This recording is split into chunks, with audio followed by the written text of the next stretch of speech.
Dear students, नमस्कार। इस lecture में हम समस्त लोग प्रेजेंट परफेक्ट कंटीन्यूअस टेंस का ट्रांसलेशन बनाने के विषय में डिस्कशन करेंगे। सबसे पहले हम ये जानेंगे कि प्रेजेंट परफेक्ट कंटीन्यूअस टेंस की पहचान कैसे होती है, अर्थात प्रेजेंट परफेक्ट कंटीन्यूअस टेंस की पहचान। तो हमको एक मालूम होना चाहिए कि जो ये टेंस है, इस टेंस में कार्य भूतकाल में प्रारंभ होता है और वो वर्तमान काल में चलता रहता है, तथा इस सेंटेंस में समय जरूर दिया होता है, ड्यूरेशन अवश्य दिया होता है। तो इस प्रकार से जब इसकी हम परिभाषा करते हैं तो हम कहते हैं कि हिंदी वाक्य के अंत में, हिंदी वाक्य के अंत में रहा है, रही है, रहे हैं, रहा हूं के साथ ही समय दिया गया होता है।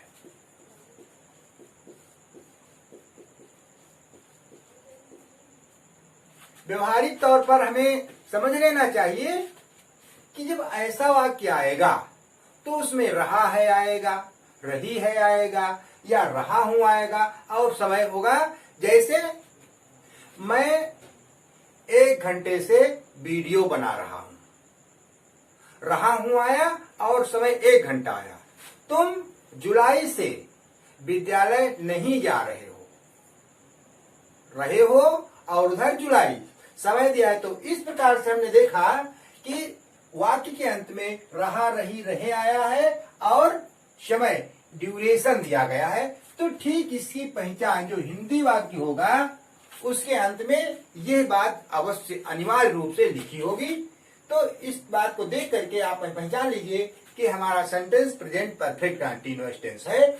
और अब जब ये हमने पहचान कर ली तो अब हमको देखना है कि इसका अनुवाद का नियम क्या होता है। अनुवाद का नियम,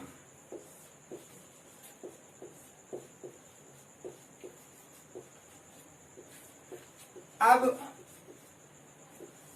हम जानते हैं कि जब अंग्रेजी में हम अनुवाद करते हैं, ट्रांसलेशन करते हैं, तो हम ट्रांसलेशन करते समय जो हेल्पिंग वर्ब का यूज करते हैं, उस हेल्पिंग वर्ब को हम उस दिए गए सेंटेंस में हम सब्जेक्ट के अकॉर्डिंग लगाते हैं।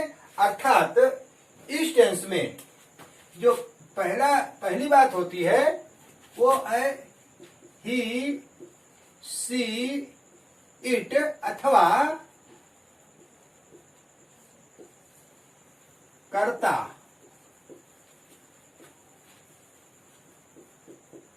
सब्जेक्ट के एक वचन होने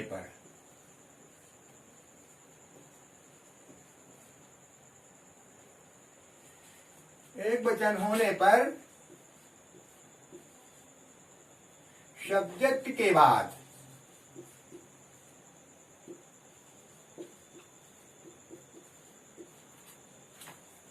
हैज बीन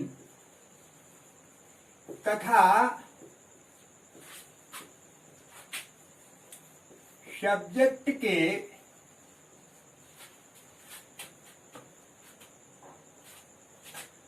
बहुवचन होने पर,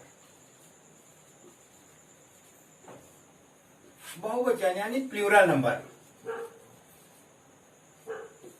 बहुवचन होने पर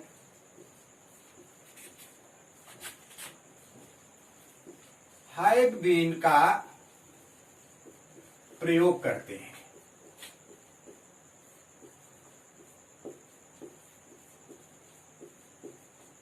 एक तो ये बात होती है।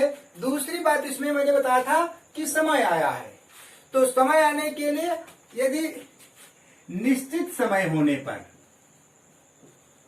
निश्चित समय, और निश्चित समय को हम कहते हैं point of time. Point of time यानी निश्चित समय होने पर समय से पूर्व, सिंस, तथा अनिश्चित समय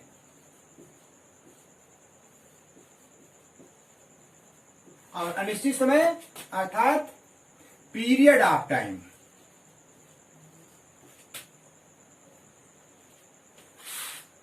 पीरियड ऑफ टाइम होने पर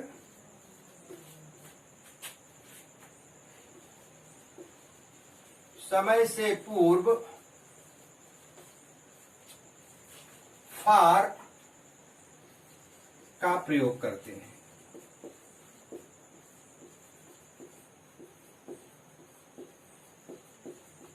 अब ध्यान रखने वाली बात है, ये जो नियम है ये सामान्य सा नियम है और ये एक कॉमन नियम है जो हम चाहे जैसा भी सेंटेंस बनाएंगे उसमें ये बात यूज ही करनी है। अब इस बात को ही हम फार्मूले के रूप में देखें, हम किस प्रकार से देखते हैं।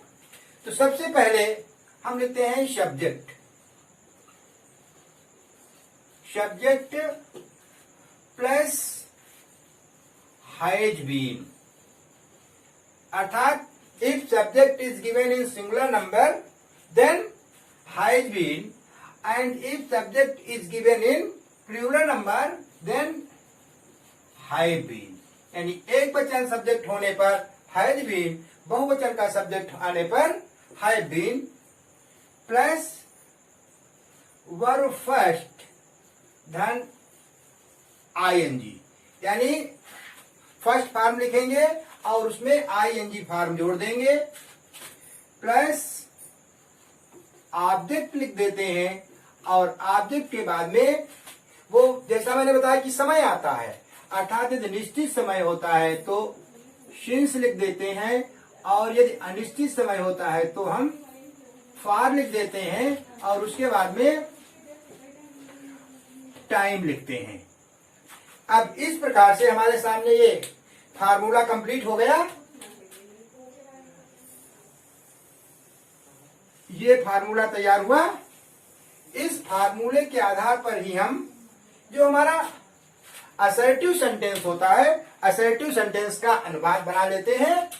अब इसी के आधार पर हम सबसे पहले देखते हैं, एग्जाम्पल भी देखते हैं, क्योंकि हमने आपको पहले बताया कि इंग्लिश में फार्मूले का कोई विशेष महत्व तब तक नहीं है जब तक हम उस फार्मूले का यूज नहीं कर लेते हैं, फार्मूले का प्रयोग। क्योंकि किसी भी परीक्षा में इसका फार्मूला लिखने के लिए नहीं आता। ये नहीं कहा जाता है कि आप इसका फार्मूला लिखिए। एग्जाम्पल्स, पहला एग्जाम्पल है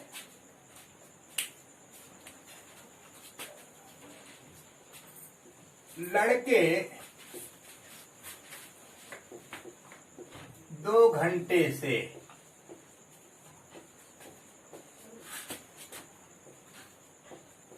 मैदान में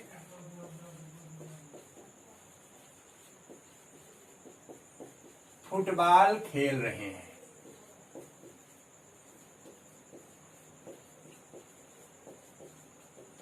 अब इस सेंटेंस को हमने ध्यान दिया कि सबसे पहले हम इसमें हमने सब्जेक्ट देखा, तो हमारा सब्जेक्ट है लड़के।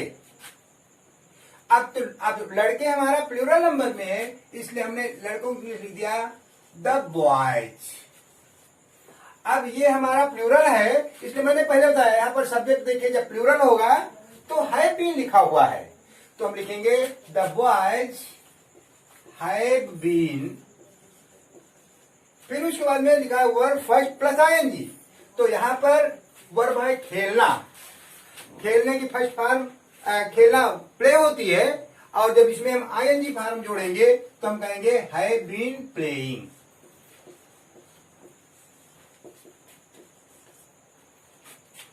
अब इसके बाद में ऑब्जेक्ट है, क्या खेल रहे हैं? तो कहते हैं फुटबॉल खेल रहे हैं। तो the boys have been playing football. अब फुटबॉल कहाँ खेल रहे हैं? तो कहेंगे मैदान में खेल रहे हैं। तो देखेंगे इन द फील्ड। और फिर आगे लिखा है शीन्स या फार। अब मैंने पहले बताया था दो बातें हैं, period of time, point of time. Point of time माने अर्थात निश्चित समय। निश्चित समय क्या है? हमने कह दिया जुलाई से निश्चित समय है। मैंने कह दिया सोमवार से निश्चित समय आ गया। मैंने कहा सन 2020 से निश्चित समय हो गया, 1995 से निश्चित समय हो गया। लेकिन यदि हमने कह दिया 1 घंटे से, 2 घंटे से, 1 सप्ताह से, तो ये अनिश्चित समय है, अर्थात ये हमारा पीरियड ऑफ टाइम हो गया। तो पीरियड ऑफ टाइम है, 2 घंटे पीरियड ऑफ टाइम है, इसलिए हम लिखेंगे फॉर 2 आवर्स। और इस प्रकार से ये हमारा सेंटेंस कंप्लीट हुआ। दूसरा सेंटेंस, दूसरा एग्जाम्पल, रमा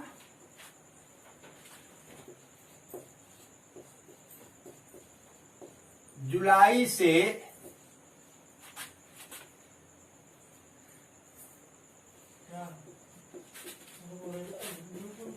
आदर्श विद्यालय में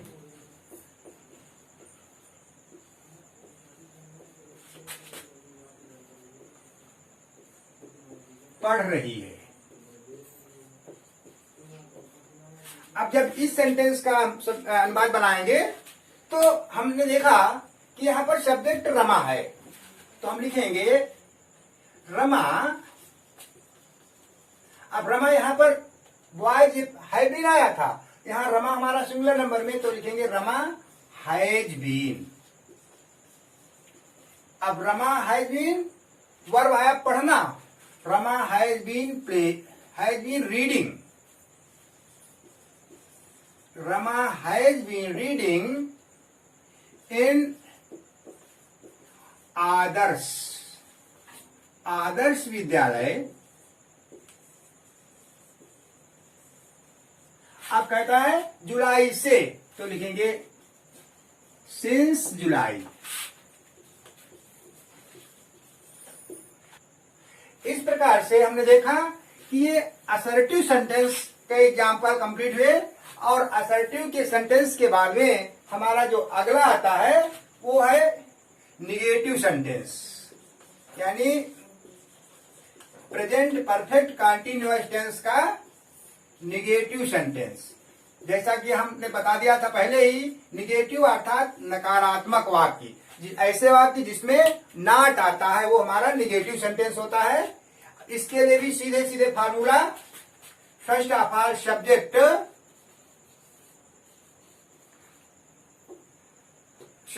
के बाद में यहां पर एक बात ध्यान रखनी है, हैज बीन आता है, लेकिन जो नॉट शब्द है वो नॉट शब्द हैज और हैव के बाद में आता है, अर्थात बीन लास्ट में हो जाता है। यानी सब्जेक्ट प्लस हैज अथवा have plus not plus been plus verb first plus ING plus object plus since अथवा फॉर प्लस टाइम, कालांश, ये फार्मूला यूज करते हैं।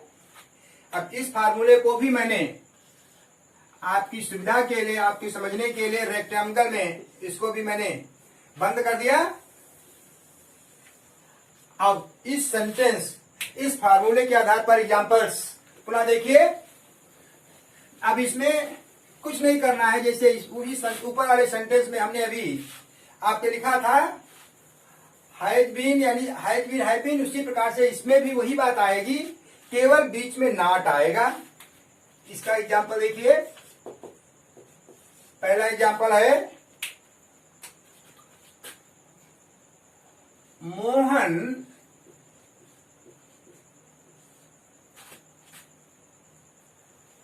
2 दिन से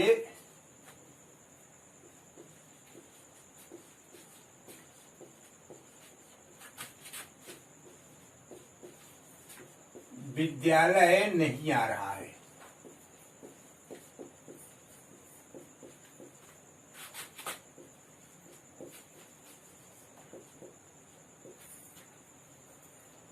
आ रहा है।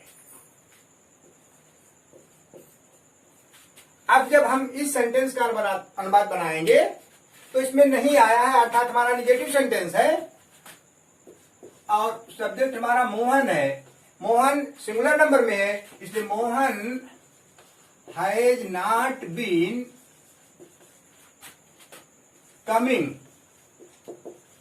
एक चीज आप और ध्यान रखिए, कम की स्पेलिंग COME कम होता है, लेकिन जब उसमें हम ING जोड़ेंगे तो ई हट जाता है, अर्थात कमिंग की स्पेलिंग COMING कमिंग हो जाता है। ये आपको नियम बताएंगे अगले एक्सरसाइज जब करवाएंगे, और हम सीधे आपको जब कोई सामान्य सी बात बतानी होगी तो आपको उसमें बताएंगे किस प्रकार से कहां पर कोई लेटर हट जाता है, कहां पर कोई लेटर डबल हो जाता है, कहां पर किसी का ओमिशन हो जाता है। ये जितनी भी बातें हैं उसमें हम आपको जोड़ेंगे।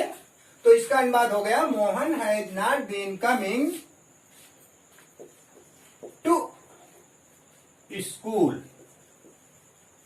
अब लिखा है 2 दिन से, फॉर 2 days। ये सेंटेंस कंप्लीट हो गया।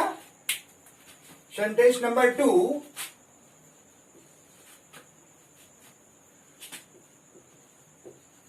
लड़कियां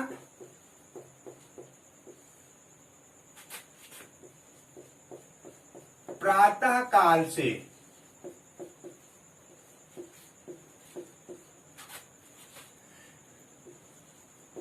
भगवान की पूजा नहीं कर रही हैं।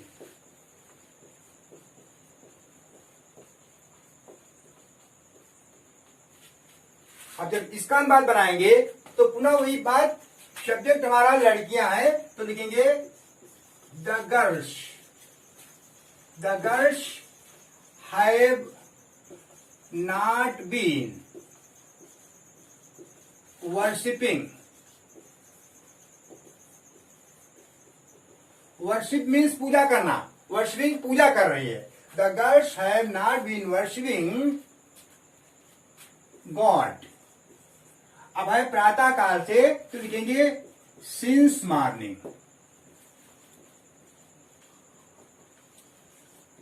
और इस प्रकार से सेंटेंस हमारा कंप्लीट हो गया।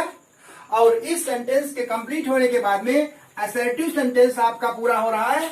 असर्टिव सेंटेंस के बाद में जो अगला सेंटेंस आता है जो वो आपका होता है इंट्रोगेटिव सेंटेंस।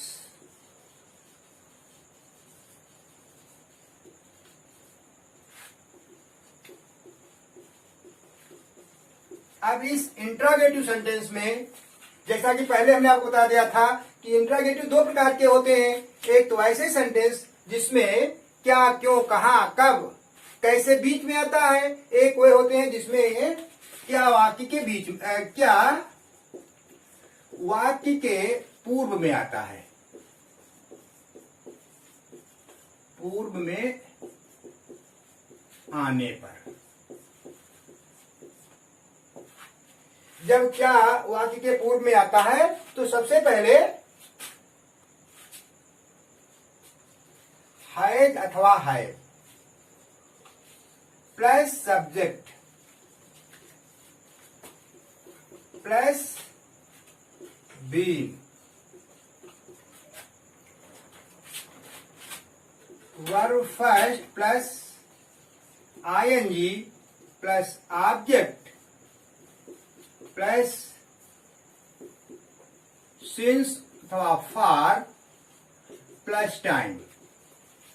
और इतना लिखने के बाद में क्वेश्चन मार्क, और क्वेश्चन मार्क लगाने के बाद में जब इतना सिस्टम हमने अप्लाई कर दिया तो हमारे सामने ये एक फार्मूला तैयार हो गया। अब इसी में ये आपका पहला है। दूसरा जब हम लिखेंगे तो क्या, क्यों, कहां, कब, कैसे। क्या, क्यों, कहाँ, कब, कैसे, कितने वाक्य के बीच में आने पर।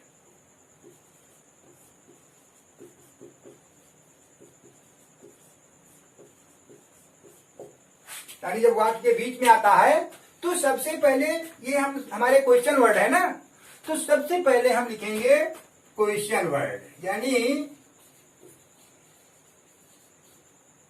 यही जो ऊपर के ये दिए गए वर्ड्स हैं, यही सबसे पहले क्वेश्चन वर्ड आएगा। क्वेश्चन वर्ड प्लस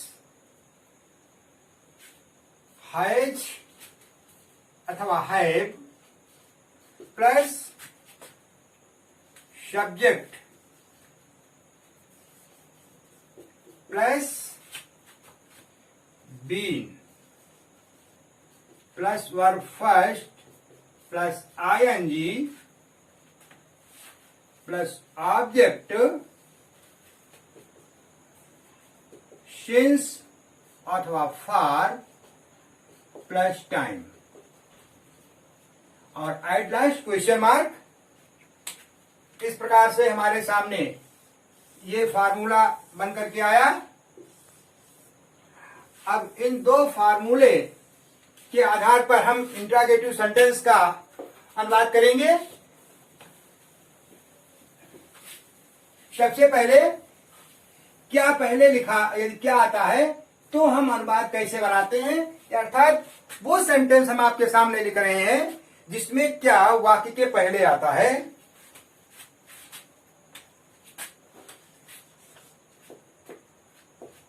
पहला, जैसे क्या सुजीत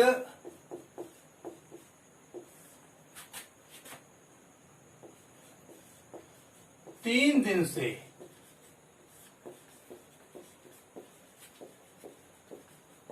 अपना कार्य पूर्ण कर रहा है।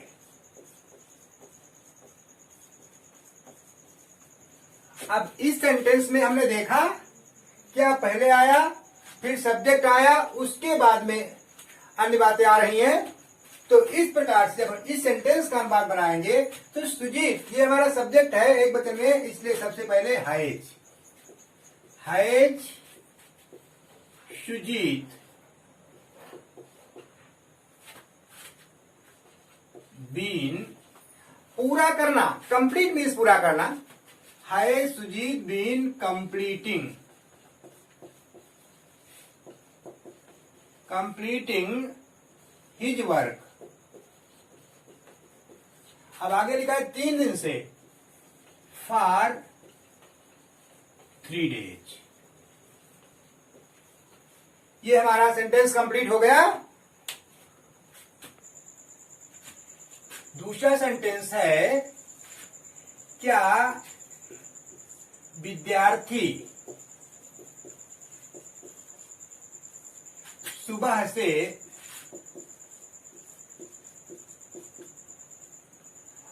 अपनी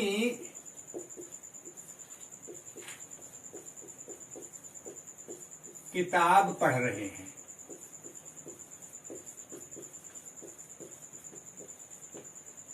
अब जब इस सेंटेंस का अनुवाद बनाएंगे तो हम यहां देख रहे हैं, यहां भी विद्यार्थी लिखा है, लेकिन केवल विद्यार्थी को देखने से हमारा ये बात क्लियर नहीं हो रही है कि हमारा ये सब्जेक्ट सिंगुलर में है कि प्लूरल में। तो विद्यार्थी को देखने के बाद में हमने सीधे सीधे वर्ब पर ध्यान दिया। जब वर्ब को हम नोटिस करते हैं तो इस नोटिस करते समय हमने देखा यहाँ लिखा है पढ़ रहे हैं, ना कि रहा है, पढ़ रहे हैं, अर्थात ये विद्यार्थी हमारा प्लूरल नंबर में है। तो इस प्रकार से जब सब्जेक्ट हमारा प्लूरल नंबर में हो गया तो हम लिखेंगे हैव द स्टूडेंट्स रीडिंग। अब है अपनी किताब। अब अपनी किताब स्टूडेंट्स प्लूरल नंबर में है, इसलिए अपने की English there. Have the students been reading, यहां पर बीन शब्द मिस हो रहा था। Have the students been reading their book, और आज सुबह से तो लिखे सिंस मॉर्निंग। इस प्रकार से हमारा ये सेंटेंस कंप्लीट हुआ। अब जैसा कि हमने आपको बताया था कि इंट्रागेटिव सेंटेंस दो प्रकार का होता है। एक तो सेंटेंस वो है जिसमें क्या पहले होता है, दूसरा वो सेंटेंस होता है जिसमें क्या, क्यों, कहां, कब, कैसे, कितने वाक्य के बीच में होता है। इस प्रकार से तो हम जब तीसरा एग्जाम्पल हम आपके सामने लिखेंगे तो इसमें क्या, कहां, कब। तीसरा एग्जाम्पल हो गया, तुम 2 दिन से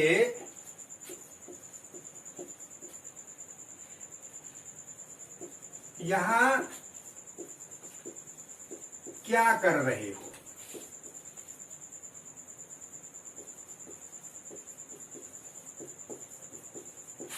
अब यहां पर भी ध्यान दीजिए, समय दिया गया है, रहे हो दिया है, और क्या बीच में लिखा है। इसलिए हमने जब बताया था कि क्या, क्यों, कहां बीच में लिखा, पहले इसकी इंग्लिश लिखेंगे, अर्थात क्या की English, what have you been doing here. Do means करना, आईएनजी जोड़ेंगे, doing. What have you been doing here for 2 days। Question mark लगाएंगे।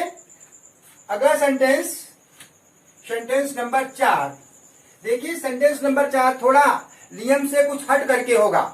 जैसे कह दिया जाए, इस मकान में 1 वर्ष से कितने लड़के रह रहे हैं।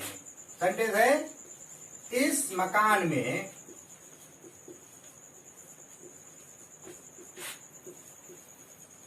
1 वर्ष से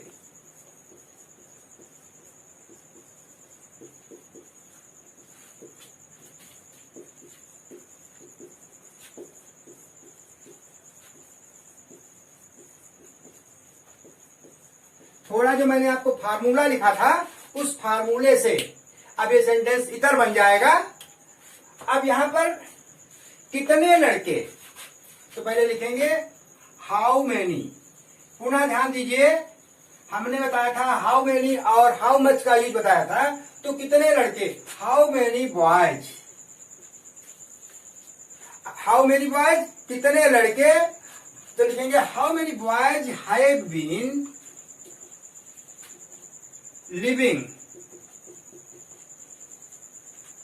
how many boys have been living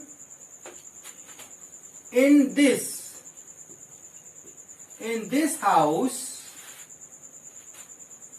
for 1 year। Sentence हमारा कंप्लीट हुआ। How many boys have been living in this house for 1 year। 1 वर्ष से इस मकान में कितने लड़के रह रहे हैं। इस प्रकार से इस सेंटेंस को लिखने के बाद में हमारा इंट्रागेटिव सेंटेंस पूर्ण हुआ। अब इस इंट्रागेटिव के बाद में जो अगला सेंटेंस हमारा आता है, वो सेंटेंस आता है इंट्रोगेटिव निगेटिव सेंटेंस। अगला है आपका interrogative negative sentence. Interrogative negative sentence.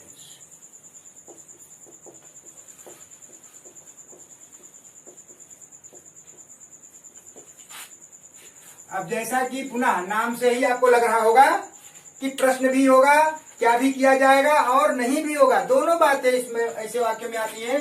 तो इसका सीधे सीधे फार्मूला देखेंगे। सबसे पहले क्या पहले आने पर, यहां इतनी बात और लिख लीजिए, क्या पूर्व में आने पर।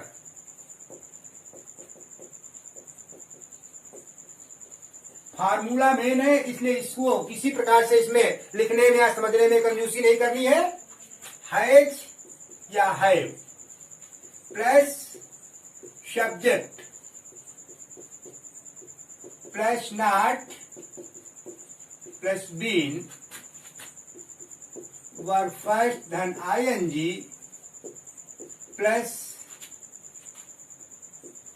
ऑब्जेक्ट प्लस सिंस अथवा फॉर प्लस टाइम और राइट लास्ट क्वेश्चन मार्क। ये फार्मूला आपका निहित है।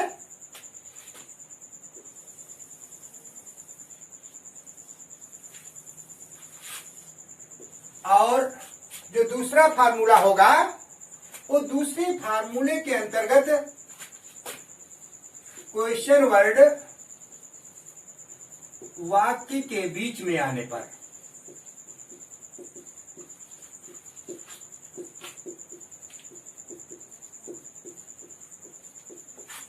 सबसे पहले पुनः क्वेश्चन वर्ड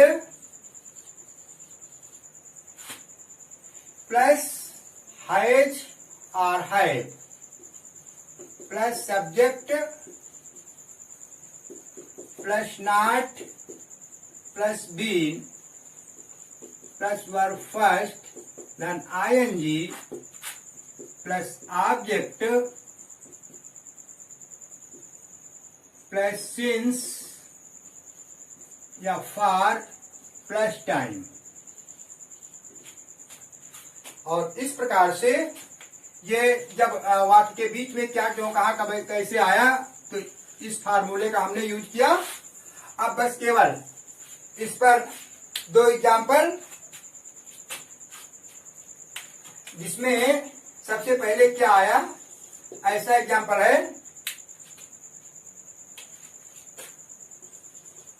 क्या सरिता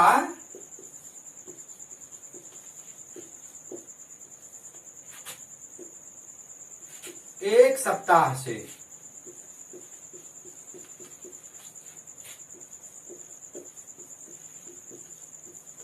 गीत नहीं गा रही है।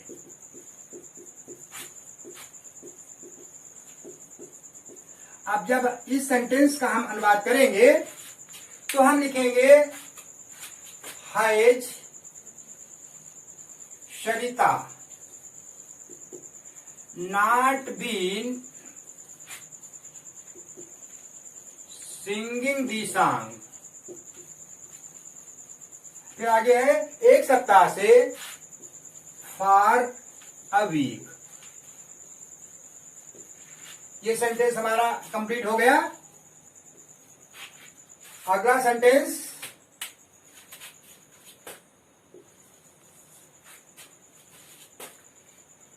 लड़के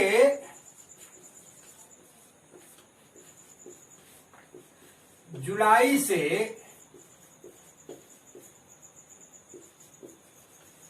स्कूल क्यों नहीं जा रहे हैं।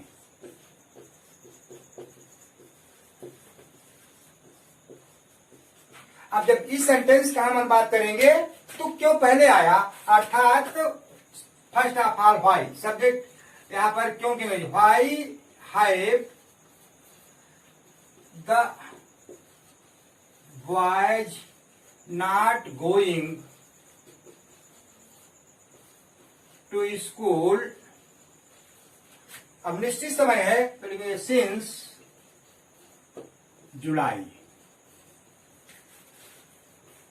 और इस प्रकार से इस सेंटेंस को कंप्लीट करने के बाद में जो मैं आपको आज बताना चाहता था प्रेजेंट परफेक्ट कंटीन्यूअस टेंस, वो प्रेजेंट परफेक्ट कंटीन्यूअस टेंस पूरा हो गया। अब मैं जरूर चाहता हूं कि आपको ये बात समझ में आई हो, आपको लग रहा हो कि हमारे लिए लाभदायक है, तो आप इस वीडियो को शेयर करें, लाइक करें तथा चैनल को सब्सक्राइब करना कतई न भूलें, जिससे आने वाले समस्त वीडियो समय समय पर निश्चित समय से आपको मिलते रहे और आप इससे लाभान्वित होते रहें। आज के लिए इतना ही, धन्यवाद।